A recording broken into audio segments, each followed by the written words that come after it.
तो हेलो दोस्तों। तो ये वीडियो है सिर्फ उन सभी के लिए जो लास्ट के 30 दिन बचे हैं अभी एसएसजी का एग्जाम में।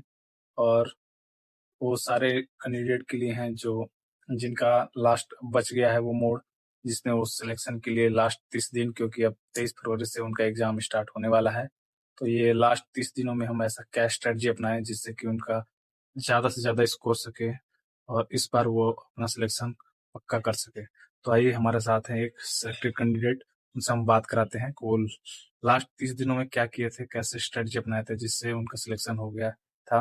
तो ये बताइए आप।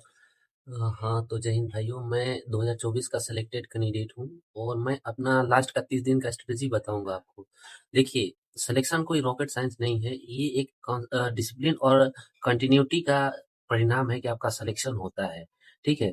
सिलेक्शन के लिए आपने जो पढ़ा है बहुत है। अब उससे ज्यादा कुछ पढ़ना नहीं है, उस चीज को रिवाइज करना है और उसमें देखना है कि आपके अंदर कमी कहाँ है और आपका वीकनेस कहाँ है। आखिर मैथ में कहाँ वीकनेस है, आपका परसेंटेज खराब है, रेशियो खराब है, या फिर और भी चैप्टर जो है उनमें देखना है कि आपको दिक्कत कहाँ आ रही है। और दूसरी बात, आप मैथ और रीजनिंग अच्छे से तैयारी कीजिए, क्योंकि मैथ और रीजनिंग में और लड़के कमजोर होते हैं, लेकिन वहां पे आप प्लस पॉइंट है अगर वहां पे आप कर लेते हैं तो। क्योंकि जीके जीएस तो वैसे भी हर किसी को ऐसा वो लक पे डिपेंड होता है कि अगर आपको जो आता है वो सारा चीज आपको हो सकता है कि आए भी ना भी आए, हो सकता है ये तो लक बाई चांस होता है। बाकी आपका एक हिंदी हिंदी सब्जेक्ट या इंग्लिश, या आप लोगों का कोई भी अदर वो मदर टंग होता है वो चुन सकते हैं। तो उसमें आप तो हर कोई अपना मदर टंग में अच्छा होता है। अगर हिंदी वाला है तो हिंदी में अच्छा कर लेगा, इंग्लिश वाला है तो इंग्लिश में अच्छा कर लेगा। तो आप मेहनत कीजिए और अपना प्रीवियस ईयर बहुत जरूरी है। प्रीवियस ईयर जितना ज्यादा से ज्यादा हो सके, एक दिन में दो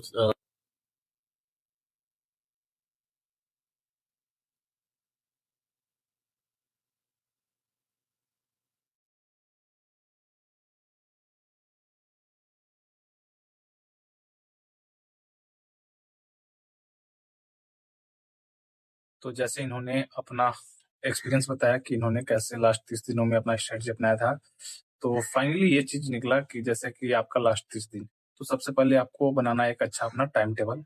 और एक टाइम टेबल अपने जहाँ भी स्टडी करते हैं उसके सामने अपना एक चिपका लेना पेपर पर लिख के कि मेरा ये टाइम से ये टाइम मुझे ये पढ़ना है, ये चीज पढ़ना है। सारा टाइम टेबल आपके दिमाग में नोट होना चाहिए।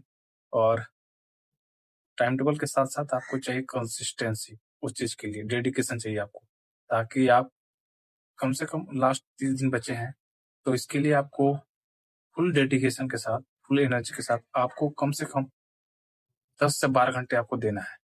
आप सारे काम दुनिया का सारा छोड़ दीजिए।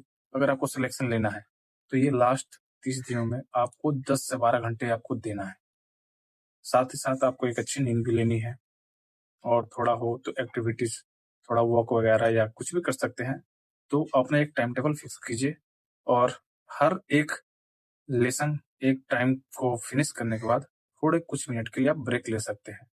और साथ में आप मोबाइल से ज़्यादा दूर रहें, अवॉइड करें मोबाइल को। मोबाइल को उसी टाइम के लिए यूज़ करें जब आपको ज़्यादा से ज़्यादा ज़रूरी हो, जैसे प्रीवियस ईयर का टेस्ट लगाना वगैरह कुछ भी हो, या किसी चीज़ का सॉल्यूशन के लिए, तभी मोबाइल का यूज़ करें। ताकि अन्यथा मोबाइल को साइलेंट, फ्लाइट मोड जो भी हो, मोबाइल से अवॉइड कीजिए। सबसे मेन चीज़ ये है, जितने भी आपके सोशल मीडिया है, सबको कुछ दिनों के लिए एकदम अवॉइड कीजिए, अनइंस्टॉल कर दीजिए, ताकि आपका और आपके सिलेक्शन के बीच ये रुकावट ना पैदा करे। तो टाइम टेबल के साथ आपको दिन में कम से कम 4 मॉक टेस्ट, जो प्रैक्टिस सेट हो या हो आपके प्रीवियस ईयर का, तो ये 4 टेस्ट आपको देने हैं। और ये उसी टाइम दे जैसे कि एसएससी जीडी का शिफ्ट चलता है। मोस्टली यूज कीजिए कि आप टाइमर लगाएं, टाइमर के साथ साथ आप उसी टाइम को चूज कीजिए जिस टाइम पर एसएससी एग्जाम लेते हैं, उसी टाइम में आप अपना मॉक टेस्ट दें। वो ज्यादा बेटर रहेगा, क्योंकि वो आपको प्रैक्टिस में हो जाएंगे। फिर उस टाइम जो भी घबराहट, जो भी चीजें होती है, एक नया कैंडिडेट है, जो भी पूरा गलतियां होती है एग्जाम के ड्यूरेशन के टाइम में, वो चीज उस टाइम नहीं होगा। ये हो गया आपका मॉक टेस्ट। बाकी जो आपको प्रीवियस ईयर का टेस्ट देंगे तो उसके टाइम फिर जो भी आपका गलतियां आएंगी, जो भी, तो उसको एनालाइज करना है। कम से कम 1 घंटे उसमें देना है कि क्या क्या गलती हुआ, उसको नोट डाउन करना है, और उसका सॉल्यूशन निकालना है, कहाँ पर मेरा गलती हो गया, वो सारा चीज को फाइंड आउट करना है। और जहां कमी बेसी लगे उस चीज को पूरा कवर करना है। आपने जहां तक पढ़ा है उसमें उसको एक्स्ट्रा ऐड करना है। और इसमें मेन चीज की कुछ भी नया इस 30 दिनों में नहीं पढ़ना है। कुछ भी नया चीज एकदम नहीं पढ़ना है। जो भी आप पुराने चीज, जो भी आपने सिलेबस को जितना पढ़ा है उसको आप रिपीट कीजिए, रिवाइज कीजिए ज्यादा से ज्यादा। और ये लास्ट 30 दिनों में आप कम से कम 6 मंथ का